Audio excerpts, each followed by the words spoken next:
every other market, as they have matured over the years, you developed a robust and reliable secondary market to match buyers and sellers. Why would it be any different in private equity? Let's go boom. Welcome, everyone, to What's the Alternative, the show where we interview experts in the alternative space to help you better understand some of the nuances of the industry and the practitioners that are allocating to the space. Today, we have with us Tony Davidow. And Tony is an investment strategist with the Franklin Templeton Institute.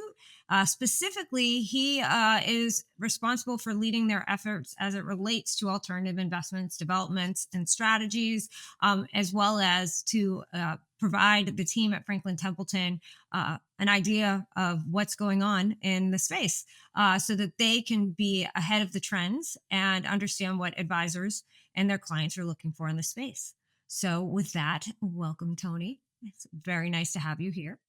Thanks so much for having me. This is great. One of the things people probably don't know is Tony and I go back a long ways. So long before Tony was at Franklin Templeton Institute and way back like financial crisis time, Tony was with an organization that was spearheading efforts on providing liquid alternative strategies for retail investors and financial advisors. And I had just left Russell Investments and had a lot of knowledge of how to do hedge fund replication. And that was kind of what was driving some of the early product development.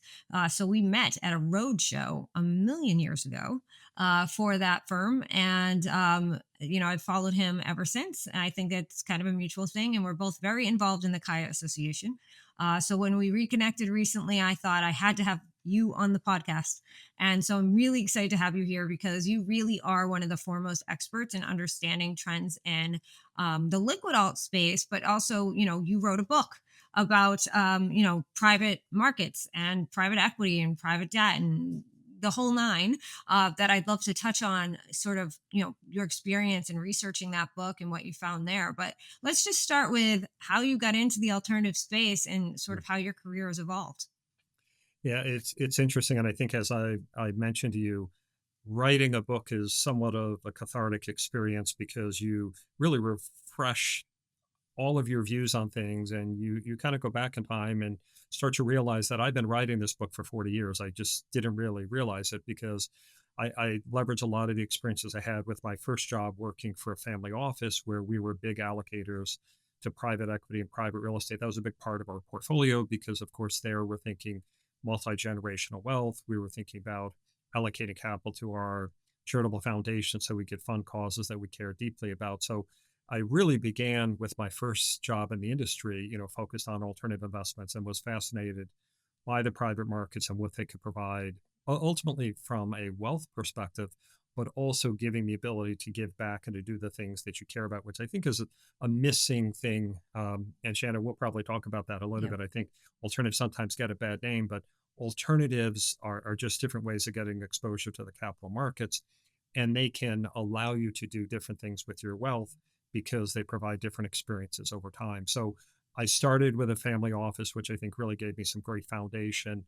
I think I spent the formative years of my career working at Morgan Stanley, where I ran three primary businesses there: institutional consulting business, institutions big consumers of alternative investments, and helped educate boards on what roles they play and how to build portfolios, developing their asset allocation, help them select the right group of managers, and then obviously doing the ongoing monitoring to make sure they're fulfilling the roles over time.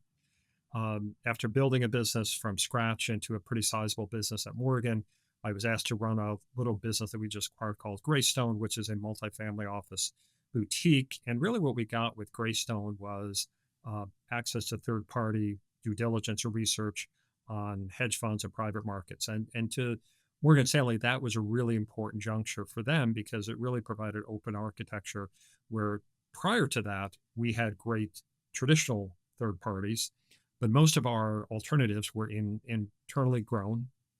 Nothing wrong with that, but it was better to have a more robust and broad menu.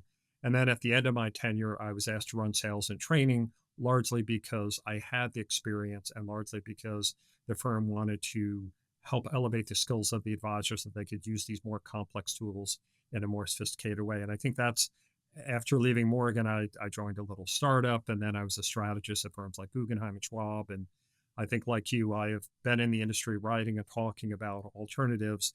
It seemed like for my whole life, but it's something I believe in, and it's something that I think provides a tremendous amount of value for advisors and the clients that they serve. And I think the work that you and I and Kaya and others have done have really just helped elevate this, where it was probably more of a discussion in a back room before. Now it's center stage at virtually every conference, and advisors are clamoring to get more and more information. Absolutely. And you have a similar story to me where, there was working as an allocator in the advisor setting and then working as an allocator on the institutional setting. And they're drastically different experiences, talking to an individual person or family versus a, endowment or a foundation or a pension fund. I always like to say the pension fund, the endowment is not emotionally attached to those assets at all. So decision making is not being driven by any kind of emotions. Most of the time, they would never fire a manager for performance because if they did their work right and their consultants did their work right, they understand performance expectations. More often, you are fired because something is going on operationally and or you stopped following the mandate that they hired you for. And then on the advisor side, things are actually driven more by emotions and connection to the money. And so those types of clients are different and require a different approach. And that is how those are the clients that most of the advisors out there deal with. And so what had been working and how people approach the institutional side doesn't really work for the advisor market. Would you say that that's been your experience as well? Yeah, it's interesting because I think as an industry, we've often led with lessons learned from institutions, and I always start by saying I can talk about David Swenson and Yale all day long. Um, but the reality is, Yale is very different than the individual investor. One, they have their time horizon is perpetuity. Two, you're exactly correct. They don't have that emotional attachment. Money is to fund their causes, their charities. It's the ends to the means. But there are lessons to learn from institutions and family offices, which I certainly try to share with advisors, many of whom haven't had long histories dealing with alternative investments. So I like to kind of set it up. There are lessons to be learned, but let's understand what's different about it too. The other big difference, of course, with individual investors are taxes. Mhm. Taxes and emotion are things that we need to think about. When we're talking about private markets, we need to think about time horizon and illiquidity, where Harvard and Yale may lean into it and say, I love the fact that there's illiquid pools of capital because it keeps me disciplined. And that's something I put away for a long period of time. And I know I'm going to be handsomely rewarded. But we know individual investors, that's their biggest challenge. And advisors, because they're responding to the emotional stimuli of their clients, it's a big issue for them too. So a lot of similarities, but a lot of differences as well. And I think it's important to be mindful of both. Well, I think you hit on something really important with that liquidity and tax discussion. One of the things that we've seen over our career, because it's basically been happening since we kind of got into the industry, is this evolution and democratization of alternatives, right? So, back in the 90s, it wasn't so easy for just anybody to be able to access alternative strategies. And that has changed drastically. Access is not an issue as it once was for, traditional retail clients and their advisors. And from that perspective, that means that there's a lot of opportunities, but there's good and bad things that come with access. And some of it has to do with it is a very vast universe, A. And B, I'm not sure if advisors out there understand that because of the evolution of liquid alternatives, interval funds, closed end funds, tender offer funds, mutual funds, ETFs, and the like, they can look and talk to their clients about liquidity ahead of time and then go and find products that will match that sort of liquidity need or budget of the client. As you kind of look at the landscape right now, where are you seeing trends and how do you advise advisors to talk about these two topics with their clients, liquidity and taxes? Yeah, it's really at the centerpiece of a lot of the discussions we have, and the way that I typically think about it is, and in private markets, maybe it's a little bit different than in hedge funds and the first generation of liquid alternatives. So if you indulge me a little bit, maybe I'll just talk about private markets. So with private markets, of course, they were very limited and only available to qualified purchasers, 5 million or more in investable assets or institutions, long lockup worked fine for institutions and family offices, but not for advisors. Consequently, advisors really didn't have a lot of experience allocating capital to private markets as much as they wanted to, and they recognized the value of private equity. It was really very difficult to do. And if they could, it was probably a small subset of their overall book of business. And I think we learned our lessons with, the first generation of products. And if we're honest, we had mixed experiences with liquid alternatives. Some worked well, some not so well. Mhm. Certainly, there are limitations in the ability to use leverage, and transparency can be good and bad. So there's all sorts of trade-offs. I think what's been interesting in the last couple of years is the growth of these hybrid solutions, whether we call them registered funds, which we do, or interval or tender offer funds. I'm fine with interval tender offer funds. I'm fine with evergreen or perpetual funds. I don't particularly like semi liquid Mhm. because I think what you could get the inference is that the fund is liquid, meaning the underlying investments are liquid, where the reality is you're still investing in illiquid investments. But the way I think about interval and tender offer funds is you have a safety valve. You have a quarterly safety valve. If for unforeseen events you need to have access to your fund, you can get access to them. But I still think that individual investors and advisors think of them as long term investments. If I want to capture the long term illiquidity of private equity, I need to think of that as being a 7 to 10 year investment. I can't think of it, I'm in today and I'm happy tomorrow and I'm out of it. And if I could go on a little bit of a tangent, I think this is one of the discussions I end up having with advisors a lot as they push back and say, oh, illiquidity, that's a bad thing. Right. I think we should lean into it. Shana, you and I have been doing this for a long time. And I've never sat down with a client that said, I'm a short term investor and I'm going to run for the exits every time that there's volatility. Mhm. They all say they're a long term investor, but in fact, they do act on those emotional stimuli. So, wouldn't it be great if we could instill a discipline in them, establish in advance an illiquidity bucket, establish that 10 to 20% that you put aside? They say that capital is there for the long run. That's my Mhm. true patient capital. I'm going to hold that for 7 to 10 years. And then if I get emotional, I can be a little bit more tactical or defensive with my traditional investments. I can lessen my equity exposure. I can increase my bond exposure. I can sit on gold or cash. But teach investors to be truly long term investors with that portion of the capital that we've defined as being patient capital. I think that'd be a good thing for the industry. But I think we need the advisors to embrace it and the advisors to lean into something that feels awkward because they know it's the best thing for their clients. I completely agree. I talk a lot about having advisors speak to their clients about liquidity budgets ahead of time and coming up with a conservative amount where they feel really confident and their client feels really confident setting aside for illiquid opportunities. And to your point with the interval funds, there's a safety valve, but it's not like they could get on any given quarter all of their money out. Right. And that's an important caveat. Sometimes the private funds have more healthy secondary markets that could be a better safety valve. And that's a discussion that has to be had. But I completely agree with you about discussing liquidity. But you kind of touched on this when we first started, and you kind of talked about it. I thought this is where you were going to go here, but I know we agree on this. Is that one of the ways that I advise advisors to start this discussion with clients that maybe aren't super comfortable with their liquidity and maybe aren't as open minded about it, but you want to have the discussion anyways, is to start by talking about an alternative investment that will um, um, really connect that client to the underlying investment. And really, it's only in the alternative space that you can do that. So, the topic du jour today is sports rights.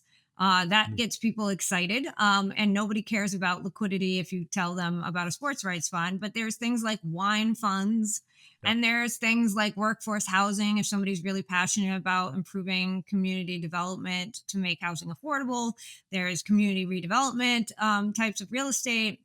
And there's a million different ways that you can find alternative products that are going to really connect with the client on a personal level, which makes that entire discussion about liquidity a little bit easier. Would you agree? 100%. And, it's interesting as you were saying that, I was thinking about as I was writing my book. And, one of the things I wanted to do in the beginning was, we live this every day. Hmm. We speak it every day. Most of your listeners, I suspect, live and breathe this. So they're comfortable with all the jargon that we fall into. But I know standing in front of a group of clients, I could see their eyes glaze over. A lot of times they don't understand it. So you're exactly right. If we can make it relatable for them and give them examples. So when I talked about, when I was writing in the beginning of the book and I wanted to define the world that we're talking about, I gave examples of Google. I didn't just say, private equity has delivered, a 300 basis point illiquidity premium. Clients' eyes are going to glaze over and they're going to say, what's an illiquidity premium? But if I could give examples of how Google and Amazon were small companies with ideas and how capital helped build those companies, and maybe some adult supervision came in to help them manage through the IPO process and then flourish when they hit the public markets and they could, in fact, go out and raise capital and make acquisitions and actually provide a kind of the journey of those companies from a small VC idea into a company that they would recognize. I felt that that would be more relatable. So throughout the book, what I tried to do, even though it's primarily targeted for advisors, is I also wanted to give those sound bites for an individual investor so that they know what they're talking about. I think exactly to your point, if you can make it more relatable, it feels comfortable. When it's all this Greek that we fall into, it's intimidating. And, a client may have a lot of money because they sold their business, but their singular focus was their business. And they don't necessarily know investments the way that you and I do. So the more that we can make it simple and relatable, which is hard to do, Hmm. I think the better it is for the advisor and the better the advisor is when they have the discussion with the individual investor. So I think the one thing I always try to do is I try to, the temptation is to fall into our jargon because it's our comfortable language. But as much as I can, I always try to give examples so it's relatable because I know that that advisor has to have a discussion next with their client who isn't as sophisticated, doesn't understand it. I love the sports analogy because you're right. There, nobody's thinking short termism. People are saying, when I want to have a piece of the New York Giants or the Dallas Cowboys, or whatever the du jour um, franchise is. And I think the more that we can make things relatable to them, the better it is all around. Because then they also understand what it is and what role ultimately it plays in a client portfolio. No, absolutely agree with you. I love the sports rights one because early on in Bonrian, we had the opportunity to kind of talk to somebody who had a sports rights fund they were raising, and I sent out kind of like a tester email to the advisors I knew to see like how they would react, and to a man, all of them were like, "Where do I invest?" Like, who Sign me cares up. about my clients? I want to invest. And it just created this idea in my head where like, oh, okay, I this gets people excited, and nobody's asking me what the minimums are, what the liquidity. Nobody cares. They're just like, how do I get in?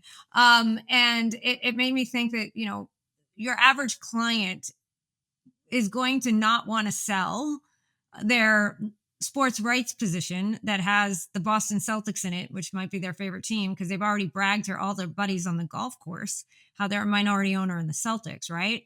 And so that's the last thing they want to sell because there's something more to that investment than just, part of the financial plan. It's like connection, it's this ability to have this bragging rights or ego. I call it ego investing, but I ego and value investing, and value meaning like aligns with my personal values is how I kind of approach it.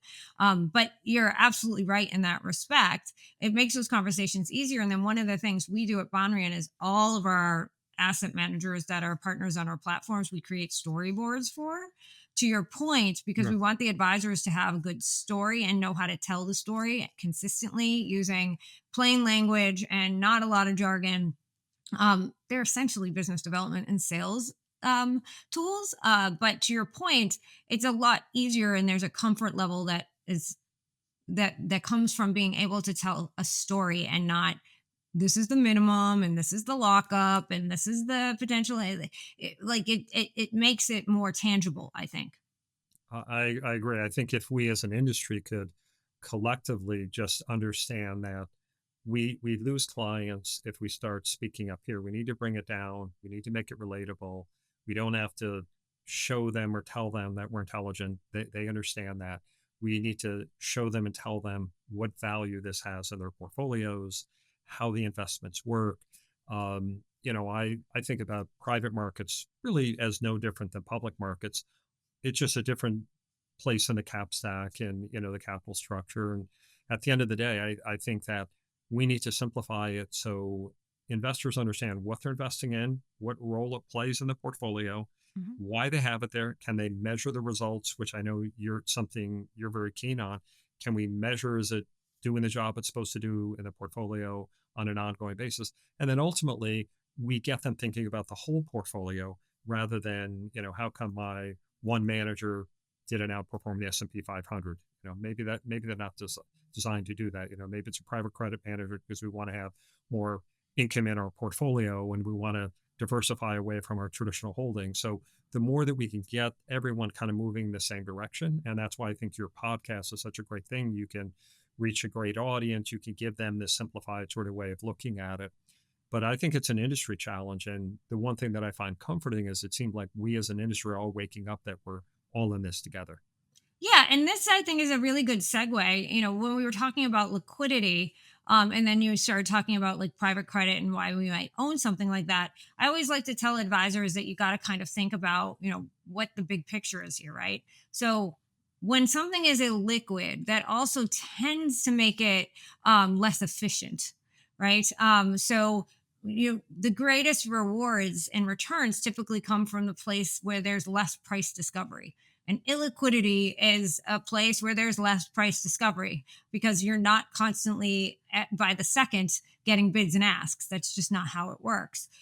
So there's a benefit to that. That's why you want illiquidity. That's why we expect greater returns from illiquid investments. And then also in that same vein, and you and I have talked about this with Kaya, and I'd love for you to kind of expand on it, is this idea of that alter like their own thing. And that's true to some extent. There's what are called diversifying alts, which are the things that aren't correlated with traditional markets.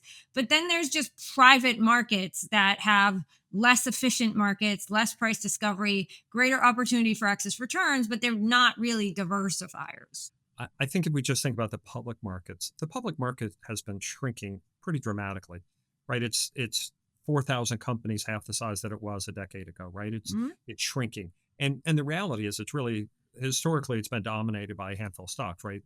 All we've been talking about is the Magnificent Seven. So 4,000 shrinking, getting smaller.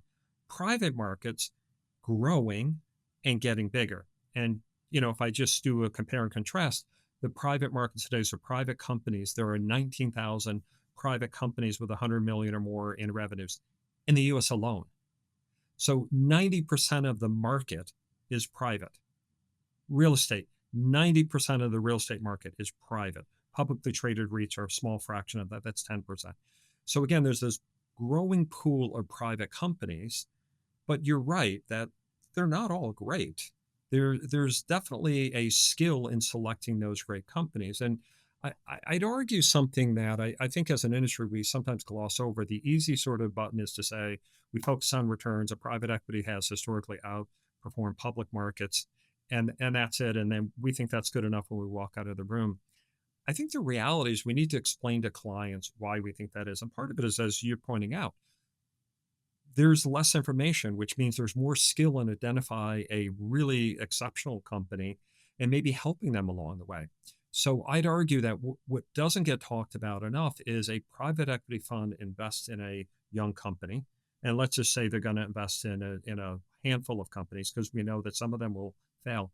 Many of those companies will succeed, but they will need capital, not just money, but they'll need human capital. They'll need Mhm. adult supervision, as I like to think about. They'll need an adult to come in and maybe they hire a new CFO who understands how to manage the company more efficiently, or maybe, they shutter a business idea that they were just burning a lot of cash on and it wasn't going to go anywhere. or maybe they decide that in order to compete more effectively, they need to make acquisitions. So a private equity investor and a private equity fund, their skill is evaluating those great companies and then investing with them, and oftentimes multiple rounds as they mature. And today, they don't necessarily have to come to the public markets, but if they do, they come to the public markets, and of course, those early investors are handsomely rewarded. But I think there's kind of this whole mystique around private markets because we don't know a lot about them. We don't necessarily know those household names, and we think they're riskier. But to your point, that's where the opportunities are. I like to remind people some of their favorite companies are actually private. I always like on Twitter, occasionally somebody will be like, if there's one private company that you could invest in tomorrow, what would it be? And seeing what people's responses are. And a lot of I always have two responses, and one always ends up in the mix, and that's Chick-fil-A. The second is I always like to point out that Fidelity is a private company. It's like Mhm. one of the largest family-owned businesses in the world. Yeah, But there are a lot of businesses that we use every single day. And one of the things that made Peter Lynch so successful was by investing in what he knows, right? Well, the truth of the matter is, a lot of what we know is not public. right. And so there's something to that. But I think that that's really just a really good point about operators. I think that's particularly true in private equity, private credit, two completely different skill sets. Distressed credit requires a very specific skill set, Yeah. and it can't just be done by anyone who's good in public markets. It's a completely different animal. Can you talk a little bit about sort of where you see that most relevant in terms of today's opportunities? And then I'd love to have you talk a little bit about your book and some of the things and the realizations you had while writing that book about the private markets, and educating the advisors out there and their clients. Yeah, sure. And again, I think again, you mentioned at the beginning, I work with the Franklin Templeton Institute, and um, everything that I produce, there's no products ever mentioned in anything that I produce. Mhm. I tend to think of myself as Switzerland. I try to look at the world from an advisor perspective. So I write white papers, or I have a podcast or blogs because I want to help advisors have better informed decisions. And we do come out with, it will come out in January with our outlook for 2025, and then we'll come out with a major outlook. So if we look at the opportunities in the market today, look, you have headwinds and you have tailwinds, right? We've gone through clearly a challenging market environment over the last couple of years. 21 was kind of peak valuation for private markets. 22 comes along. We have rising interest rates. We have inflation to deal with. And then we had a little bit of a snapback in 23 and 24. But I would say at the top of our list, what we probably like the most is secondaries. We think secondaries are really attractive. And part of the reason secondaries are attractive is because private equity is a little bit challenged, right? It's a little bit stalled here. You have stalled exits. You don't have M&A activity. We think M&A activity may pick up. We think IPOs may pick up, but we don't think that secondaries go away. You mentioned secondaries earlier, and I was listening to John Bowman and his Capital Decanter podcast, and he said something that I had been thinking about, but I never heard anyone really articulate it. It's just the secondary market is the natural evolution for private equity. Mhm. I mean, it really is when you think about it. Every other market, as they have matured over the years, you developed a robust and reliable secondary market to match buyers and sellers. Why would it be any different in private equity? So I think what has happened recently is you've had a lot of capital flowing into private equity, you had stalled exits, you don't really have the distributions going back to underlying investors. So big institutions are saying, I need to, because I've already committed to the next three deals, I need to find ways of getting liquidity in my portfolio. Secondary managers step in. So we really like the secondary space. Again, even if exits pick up and M&A activity pick up and IPOs pick up, we still think secondaries perform a vital cog in the overall ecosystem. Private credit we like, and I'll tell you, we like direct lending, more conservative. We like distressed, but only with experienced managers who can potentially have a workout team. But an area that's maybe a little bit different than a lot of other people is we like real estate debt. So think about the private credit market was really born out of the disruption that came out of 2008. Banks stopped lending, private credit managers stepped in to fill the void. we see the same sort of market environment today with what has happened with SVB. And what is the concern with real estate is banks are not going to lend to real estate. They're just very leery about it. Nobody wants to have a real estate asset on their balance sheet. So I think private credit managers, if they could be smart about it, can find really interesting opportunities in real estate debt. Kind of a counter call, but again, I think that's where the opportunities are. When it is difficult, when there's disruption, when there's blood in the water, that's often when you find the best opportunities. I would say we haven't given up on real estate broadly. We like real estate, but I think offices will continue to be a challenging sector. So we like industrials, multifamily, life sciences. So I think you need to be a little bit more selective when you look at that. Yeah, it's funny on the Bondrian platform. Our three most popular partners right now, the ones that advisors are most interested in speaking to, are a real estate debt fund, Link Capital, a venture capital almost secondary ish Hmm. fund called Vested, which helps employees exercise their options when they exit a startup. Hmm. And instead of loaning them the money, like a lot of other firms have done, they actually take a piece of those options and put it in a fund. So they get access to a lot of, the startups that you normally wouldn't get access to unless you could invest in the Sequoia fund. And then we have a direct lender, lower middle market, small business. And we really talk to our advisors and their clients about that one in the sense of like it's supporting small business ownership and small business growth, and that's what you're really investing there, and that really resonates a lot with advisors that have entrepreneurs that they work with. So the things you talked about are right in the sweet spot of where we're actually seeing interest too. And I think your comments about secondaries are really interesting. I think the public markets are like the biggest secondary market there is, if you think about it. I It mean, is. that's exactly what they are. And so creating some sort of secondary in the private markets is really interesting, but it will always, because of the illiquidity, you'll always be buying that at a discount, right? Because you're helping somebody who has a need, and you're providing them, liquidity for that need, and you get paid for that. So there's, in my mind, I completely agree with you in terms of the potential for you to be able to participate in private equity deals at a better multiple than the original investors, and that is advantageous to a lot of people, and that can be really a good thing for your portfolio. And I think you talked a lot about those markets which tend not to be evergreen. And that gets us into where there's a lot of debate. And you and I were talking about this before we started recording, which is this idea of, as Cliff Asness likes to say, volatility laundering. But the, politically correct word is smoothing effect. And whether that's a good or a bad thing, I can argue that, yeah, the negative of that is that you don't necessarily have to mark to market every single day, and so there's the ability to look less volatile than perhaps you truly are. But from an advisor perspective, from a client perspective, the behavioral influence of that is not a bad thing. What you don't know is in some cases a good thing. And I remember being on the Compound and Friends with Michael Batnick and Josh Brown last year, and Michael said, "Wouldn't it be great if I could just invest in the S&P and then like I couldn't sell it and somebody just locked me up and I couldn't even look at it?" I was like, "Well, welcome to the world of private equity." It's pretty much what they're doing because it's taking the ability for you to panic sell out.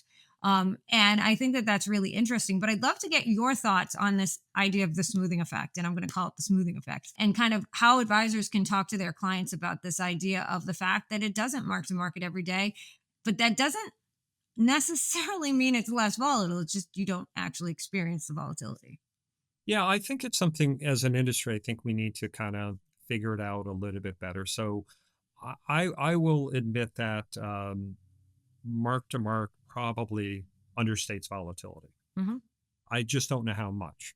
And I'm careful of just this whole notion. And there are people who are passionate about you have to just smooth everything. You adjust for autocorrelation, not to get overly geeky and all of that. But it depends how you do it. So let's just say hypothetically, private equity vol is 8. If you wanted to just smooth it and all of a sudden, it's 12, I could live with that. But if you smooth it in such a way that it's 25, I don't think that that's representative of what the volatilities either. So there's not a consistent way across the industry of doing that. I've worked with firms where we came up with methodologies and maybe we do a little bit of an averaging on it. What I do is I talk to advisors about it, and I'm very honest about it. Yes, there's a mark to mark issue, right? They don't price daily. By the way, the flip side of it, and Josh will probably appreciate this, is I don't know that we want clients looking at the volatility intraday with all the bouncing around A anyways. And 100%. That's the behavioral aspect I was just yeah, talking about. That's where the maybe panic we're sets in. overstating the vol of the public markets, but I think the reality is I'd rather just be transparent about what it is, which is you need to ask, I can provide analysis on what the overall market looks like and what the long-term data looks like. And by the way, we only use, and I know you and I have had discussions about data, we only use real data, which I think is a challenge for a lot of advisors. I caution them, don't use synthetic data, don't fall into the trap of trying to use small cap and use a magnifier effect, and because they're not small cap stocks, right? Mhm. Use what they are. So we actually spend a lot of money to get really good, reliable data, and then just point out the limitations in that. So we're kind of on the fence on this desmoothing. We don't like it the way that it's just done arbitrarily. I wouldn't be opposed if there's an industry standard that we all came up with where all the data was desmoothed in a similar fashion, and you increase the vol a little bit, but you don't completely distort what is going on in the marketplace. Because I think the reality is, if you buy and hold those assets for the long run, you're getting the experience, right? You're Mhm. getting that experience over the long run. I just don't know that we have to artificially manipulate the data to provide higher volatility. So I just try to be as transparent as possible with some of the limitations and looking at all the information we look at. The other thing that I know you and I talked about in our last call is, advisors also need to they need to get comfortable with the fact that data is going to be 1 to 2 quarters late. Private Mhm. equity data is going to be 1 to 2 quarters late. If you want real private equity data, if you want to deal with some sort of synthetic proxy, go ahead. But I don't know if that's the real experience over time. So it's definitely a discussion we need to have with advisors around data in general. I'm hopeful that maybe as an industry we start to better align around this. We've seen some interesting acquisitions over the last year or so where traditional providers have bought some of those great private market data. And if we start to think about how they could be used more efficiently, I think that'd be good overall. Well, there's two things you said there that I really love. First is I love the idea of kind of setting expectations where private market data is probably understated vol and public market data is probably overstated, right? Yeah. Like if we didn't have intraday volatility and then we were just like, what did we open at? What did we close at? I bet you like that would make a difference. But that's just not how it works. And to your point though, kind of going in eyes wide open where like neither one's probably a reflection of the true reality of the experience. And I always like to say that if somebody gives me a hard time about how their investments are doing, I always say I'm going to change your password to your account so you aren't looking at it every day, because the only reason why you're freaked out is because you're looking at it like every hour, especially when markets are difficult because of the behavioral And stuff. Shanna, if I could, because I Sure. think you kind of look at this as well. I will tell you, there are some. I know managers. We have managers um, that price. They do mark to mark independent price on a quarterly basis. It's very reliable, Mhm. and there are some that price their own securities. So there's a lot of dispersion around the Yep. way that you restate data too. So I would just say that's why I think it's difficult to just paint everything with the same brush. So my response for an advisor is ask the fund, right? Right. Let's do kind of the research to say, we like private market and here's why. But don't invest before you ask those really tough questions of the fund, because everyone does it in a different way. Yep. And I suspect the managers on your platform, there's probably a fair amount of dispersion in the way they price and the frequency and the methodology. No, absolutely. It's actually a whole section in our due diligence questionnaire that we provide our advisors.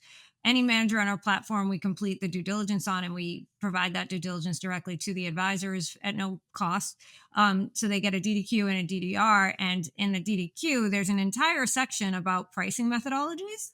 where we ask managers to actually answer that very question. And in the private side, yeah, there's a wide variety. Some have very specific third parties that come in and do the pricing on a certain cadence. And then there are some that are like, no, we do it ourselves and our accountant kind of figures it out. And it's a little more squishy from that perspective. And then anytime that that happens, we always note it in our due diligence reports. There's a section we do at the end where we put key considerations. And a lot of times that's things about pricing, liquidity, taxes, and redemption programs. Those are the kind of the key areas we like to highlight if there's something unusual there that we think is worth pointing out. And to your point, in the non evergreen space, in the space where you're dealing with underlyings that's pretty illiquid, that matters a lot. It doesn't necessarily mean your returns are going to be better or worse, but what you see and how you see it and how it could potentially be manipulated can be very different depending on the answers to that question. Yeah. Yeah. So I think that that's a very good point. Well, tell me a little bit, as we're coming up on 45 minutes and want to keep these podcasts like very easy to listen to and not too long, because we know some of the stuff we talk about is a little technical and heavy and nobody wants to listen to that for 2 hours. I'd love to get your thoughts kind of on, you didn't really touch on this just yet, but I'm going to ask the question again. What were some of when you were writing your book, what were some of the realizations you had through that experience that really helped evolve your view on alts, really helped you feel like you had a better foundation or surprised you? Yeah, I don't know there's anything new. I mean, again, I think I made the comment, I felt like as I was writing the book and you start to memorialize and put it down, I kind of felt like I'd been writing this for 40 years because I reflected on my journey and how things have evolved over time. Look, Mhm. everything has evolved. That's a good thing. For people like you and I, we love change. It's a challenge. Others feel threatened by it. But I think what was interesting is as I was starting to put things on paper, it really fit well together. So I write a lot now. So, not a huge stretch. I write, 3,000, 5,000 word white papers, 1,000 word blogs. And here I write a 65,000 word book. It's a little bit different. But I always felt like often when I finish a paper, I feel like there's more to say. With a book, you have the ability to have a longer arc.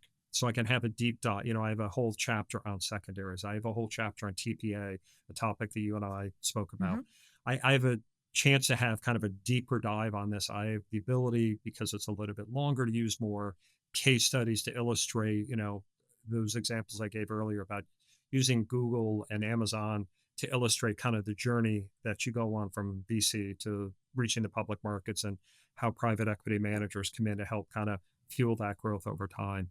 So it just gave me a longer lens to tell that story. And I thought that was really good.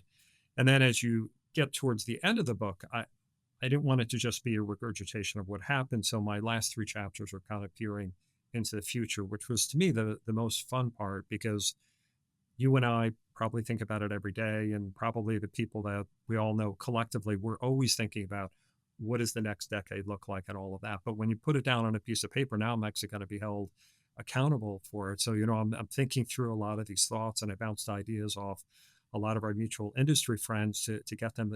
I've been thinking that product evolution is going to evolve, but I don't want it to evolve where the expectation is we're going to be 100% liquid. That's not going to work for private markets. Mhm. Um, I think that we're going to go from 5% allocations to private markets to 15 to 20, but I know it's not going to be a straight line. I know there's some challenges along the way. So what will be those key inflection points? Maybe better pricing, maybe better transparency on the data, the topic that you and I talked about. We need to get individual investors and advisors comfortable so they trust us more.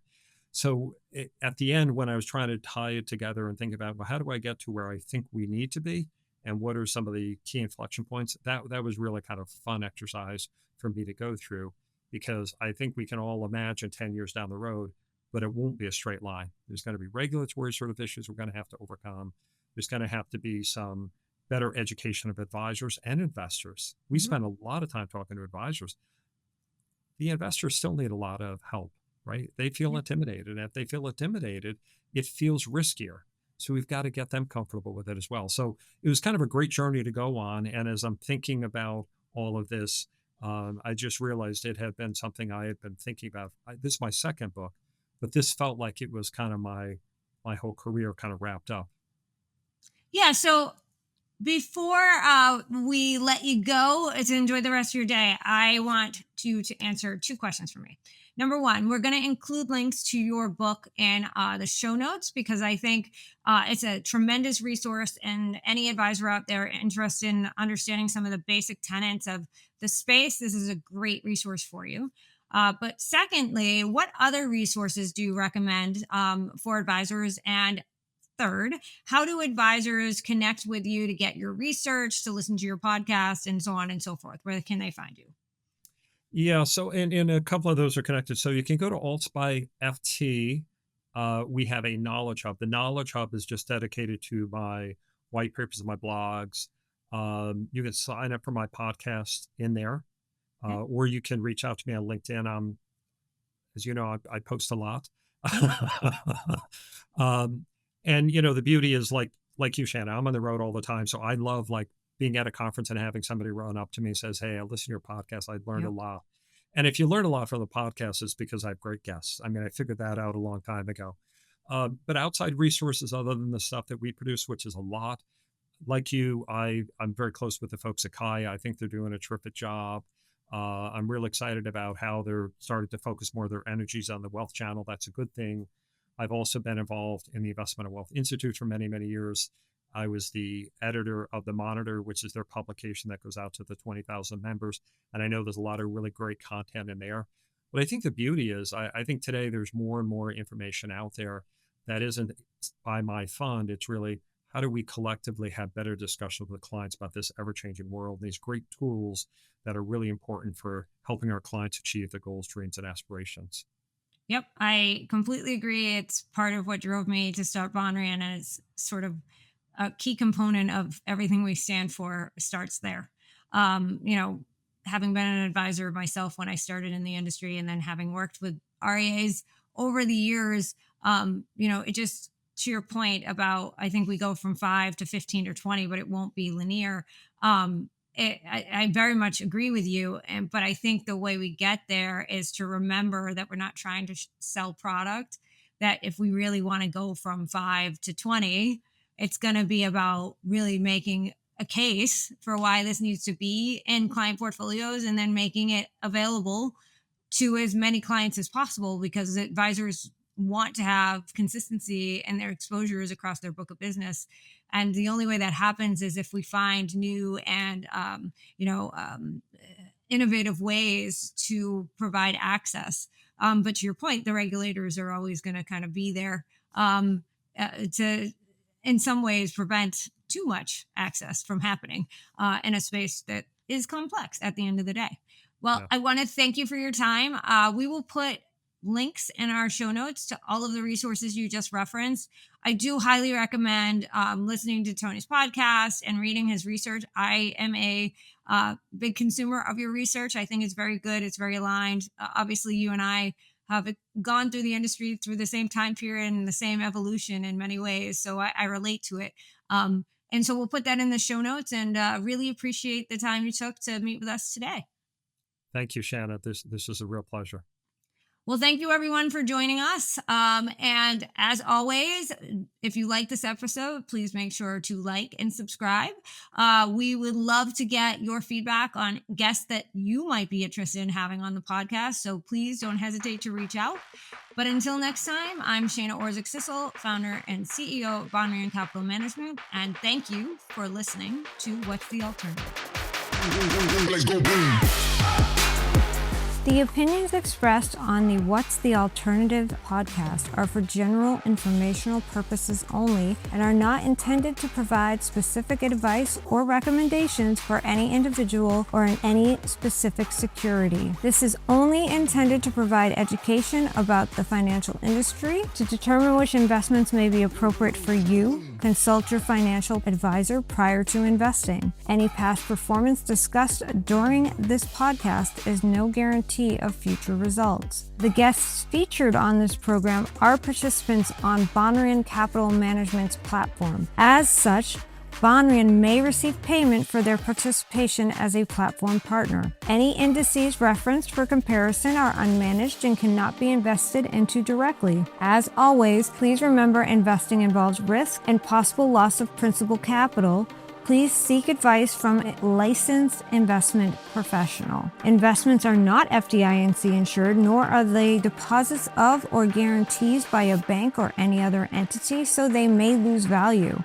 Investors should carefully consider investment objectives, risks, charges, and expenses. This and other important information is contained in the fund prospectus and summary prospectuses, which can be obtained from a financial professional and should be read carefully before investing. Statements attributed to an individual represent the opinions of that individual as of the date of the published podcast and do not necessarily reflect the opinions of Bonrian Capital Management or its affiliates. This information is intended to provide educational value, highlight issues, and should not be considered advice, an endorsement, or a recommendation.